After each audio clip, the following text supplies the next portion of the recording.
ಎಂದಾಗ ಇಷ್ಟೆಲ್ಲ ಸಂಪತ್ತು ಹೇಗೆ ಸಂಪಾದಿಸಲಿ ಎಂದು ಕೇಳಿಕೊಂಡಾಗ ಅಶ್ವಮೇಧ ಯಾಗದಲ್ಲಿ ವಿಶೇಷವಾದಂತಹ ತ್ವರಗವನ್ನು ತಂದು ಅದು ಮೇದಿನಿಯುತಕ್ಕೂ ಅದರ ಇಚ್ಛೆಯಂತೆ ಚಲಿಸಬೇಕು. ಯಾವ ರಾಜ್ಯವನ್ನು ಅದು ಕಲಿಸುತ್ತದೋ ಅಲ್ಲಿಂದೆಲ್ಲ ಕಪ್ಪಕಾಡಿಕೆಯನ್ನು ಸಂಗ್ರಹಿಸಬೇಕು. ಹಾಗೆ ಒಂದು ವೇಳೆ ಕುದುರೆಯನ್ನು ಯಾರಾದರೂ ಬಂಧಿಸಿದರು ಅಂತಾದರೆ ಅಂತವರನ್ನು ಸೋಲಿಸಿ ಆದರೂ ಅಶ್ವಮೇಧ ಯಾಗವನ್ನು ಪೂರ್ಣಗೊಳಿಸಬೇಕು 1 ವರ್ಷದಲ್ಲಿ. ಈ ರೀತಿಯಾಗಿ ಅಶ್ವಮೇಧ ಯಾಗದ ಕರ್ತೃವಾದವನ್ನು ಹಸಿದ ಮತ್ತಂತ ಸಹಿತವನಾಗಿ ಅಶ್ವಮೇಧವನ್ನು ಕೈಗೊಂಡಂತಾದರೆ ಮೂಜಗಕ್ಕೂ ಒಡೆಯಲಾಗುತ್ತಾನೆ. ಆದ ಕಾರಣ ಭೂಮಂಡಲದ ಐಶ್ವರ್ಯದೊಂದಿಗೆ ದೊರಕುತ್ತದೆ. ದಾನ ಧರ್ಮಗಳನ್ನು ಯಥೇಚ್ಛವಾಗಿ ಮಾಡಬಹುದು, ಪಾಪವೆಲ್ಲ ತೊಳೆದು ಹೋಗುತ್ತದೆ ಎಂದು ಕೇಳಿಕೊಂಡಾಗ ಮನಸ್ಸಮಾಧಾನ ಹೊಂದಿದಂತಹ ನಮ್ಮನ್ನ ಧ್ರುವಜ, ಏನು ಈ ಅಶ್ವಮೇಧ ದುರ್ಗದ ಈ ವಿಶೇಷತೆ ಲಕ್ಷಣಗಳೇನು ಅಂತ ಕೇಳಿಕೊಂಡಾಗ ಪಂಚಲಕ್ಷಣಗಳಂತಹ ಕುದುರೆಯದಾಗಿರಬೇಕು. ಅದು ಯಾವುದೇ ಅಂದರೆ ಬಿಳಿಯ ವರ್ಣದ ಮೈಬಣ್ಣ, ಬಿಳಿ ಅಲ್ಲದಿದ್ದರೆ ಕಪ್ಪುವಾದರವಾದೀತು. ಆದರೆ ಅದರ ಬಾಲಭಾತ್ರ ಮನೋಹರವಾದಂತ ಹಳದಿ ಬಣ್ಣದ್ದಾಗಿರಬೇಕು. ಏಕಕರ್ಣದ ನೀಲವರ್ಣದ ಕುದುರೆಯದಾಗಿರಬೇಕು. ಏಕ ಪ್ರಕಾರವಾಗಿಯೇ ವೇಗವಾಗಿ ಚಲಿಸುವಂತಹ ಕುದುರೆ ಆಗಿರಬೇಕು. ಅಷ್ಟು ಮಾತ್ರವಲ್ಲ, ಅಷ್ಟಪುಷ್ಟವಾದರೂ ಕೋಮಲವಾಗಿರುವಂತಹ ಕುದುರೆ ಆಗಿರಬೇಕು. ಇಂತಹ ಪಂಚಲಕ್ಷಣಗಳಂತಹ ಕುದುರೆ ಅಪೂರ್ವಕ್ಕೆ ಅಪೂರ್ವವಲ್ಲವೇ? ಹೇಗೆ ಸಾಧ್ಯ ಇದರ ಸಂಪಾದನೆ ಎಂದು ಕೇಳಿಕೊಂಡಾಗ ಕರ್ಣಜಾತರಾದಂತಹ ವೃಷಕೇತು ಹಾಗೂ ನಮ್ಮಣ್ಣನಾದಂತಹ ಭೀಮಸೇನ ಆ ಭದ್ರಾವತಿಯಲ್ಲಿರುವಂತಹ ಯವನಾಶ್ರಮಗಳಿಗೆ ಹೋಗಿ ಅವನನ್ನು ಸೋಲಿಸಿ ಅಲ್ಲಿಂದ ಸಂಪಾದಿಸಿದಂತಹ ಈ ಪಂಚಲಕ್ಷಣ ಕುದುರೆ ಸುಮುಹೂರ್ತದಲ್ಲಿ ಅದಕ್ಕೆ ಬೇಕಾದಂತಹ ತೀರ್ಥ ಸ್ನಾನಗಳನ್ನು ಮಾಡಿ ಯಥೋಚಿತವಾಗಿ ಅದಕ್ಕೆ ಬೇಕಾದಂತಹ ಚಿನ್ನಾಭರಣಗಳನ್ನು ತೊಡಿಸಿ ಗಂಧ ಪುಷ್ಪ ಅಕ್ಷತೆಗಳಿಂದ ಪೂಜೆಯನ್ನು ಸಲ್ಲಿಸಿ ಸುಮುಹೂರ್ತದಲ್ಲಿ ಅದನ್ನು ಸೇಠೆಯಿಂದ ಬೇದರಿಯನ್ನು ಹರಿಬಿಡಲು ಸಂಚರಿಸಲು ಬಿಡಲಾಗಿತ್ತಲ್ಲವೇ? ಇಂತಹ ಒಂದು ವಿಶೇಷವಾದ ದುರ್ಗಕ್ಕೆ ರಕ್ಷಣೆ ಆಗುವವರು ಯಾರು ಎಂಬ ಪ್ರಶ್ನೆ ಬಂದಾಗ ಸಮಷ್ಟಿಯಲ್ಲಿ ಬಂದಂತಹ ಉತ್ತರ ದ್ರೋಕ ವಿಜಯಿಯಾದಂತಹ ಪಾರ್ಥ ಅಂತಲ್ಲವೇ? ಕಾಡಬಾರದೆನ್ನುವ ಅಶ್ವಮೇಧ ಯಾಗ ವೈಭವ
ಸೇನಾಧಿಕಾರಿಯಾಗಿ ವಿಷ್ಣುವಂತನಂತಹ ಪುಟ್ಟನನ್ನೇ ನೇಮಿಸಲಾಗಿದೆ.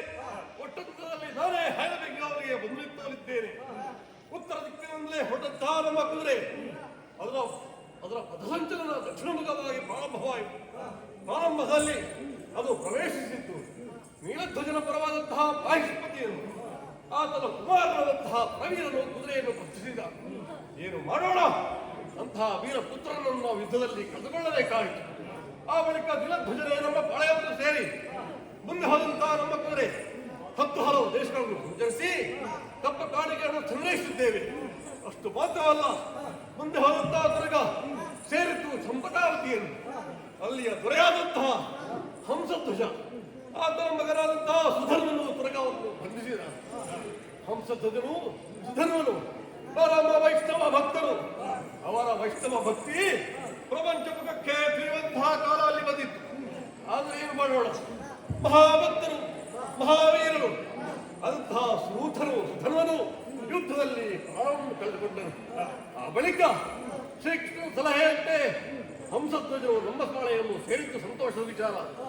ಮುಂದೆ ಸಾಗಿದಂತಹ ಹೊರಗೆ ವೇಗವಾಗಿ ಸಂಚರಿಸುವ ಸಂದರ್ಭದಲ್ಲಿ ಶಿಲೆಯೊಂದರ ಮೇಲೆ ಅಲ್ಲಿ ಇದ್ದಂತಹ ಒಂದು ಅನುಭವವಾಯಿತು.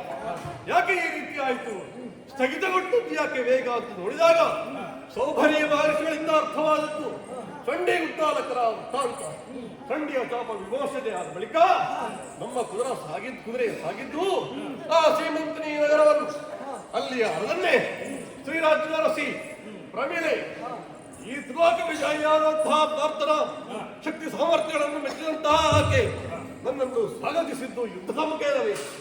ಸ್ತ್ರೀಯರನ್ನೇ ಹೋರಾಡಲಾರೆ ಅಂತ ನಾನು ಹಠ ಹಿಡಿದಾಗ ಆ ಶ್ರೀಕೃಷ್ಣನೇ ಮುನ್ನವೆಂದು ನಮ್ಮನ್ನು ಸಮಾಧಾನಿಸಿ ಆಕೆಯನ್ನು ವಿವಾಹವಾಗುವಂತೆ ಸೂಚಿಸಿದ. ಹಾಗೆ ಪ್ರಮೀಳೆಯನ್ನು ಬರೆಸಿ ಮುಂದುವರೆದಂತಹ ನಾವು ಇಂತಹ ಸಾಹಸದ ಕಥೆಗಳನ್ನು ಕೇಳಿದಾಗೆಲ್ಲ ಹಸ್ತಿನಾವತಿಯಲ್ಲಿ ಇರುವವರೆಲ್ಲರೂ ದಿಗ್ಭ್ರಮೆಗೊಂಡಿದ್ದಾರೆ. ಈ ಅದ್ದೂರಿಯ ಥರದ ಅಬ್ಬರಕ್ಕೆ ಆದಿಕಮಠದ ಎದೆಯೇ ಮುರಿದು ಹೋದರು. ಆಶ್ಚರ್ಯವಿಲ್ಲ. ಇನ್ನುಳಿದಂತಹ ದಿನಗಳಲ್ಲಿ ಅನೇಕ ದೇಶಗಳನ್ನು ಸಂಚರಿಸುತ್ತಾ ಹಸ್ತಿನಾಪುರಕ್ಕೆ ಹೋಗಿ ಈ ಅಶ್ವಮೇಧ ಯಾಗವನ್ನು ಸಂಪನ್ನಗೊಳಿಸಬೇಕಾಗಿದೆ. ಮಾಡುವುದು ಸರಿಯಲ್ಲ. ಸಾಗೋಣ.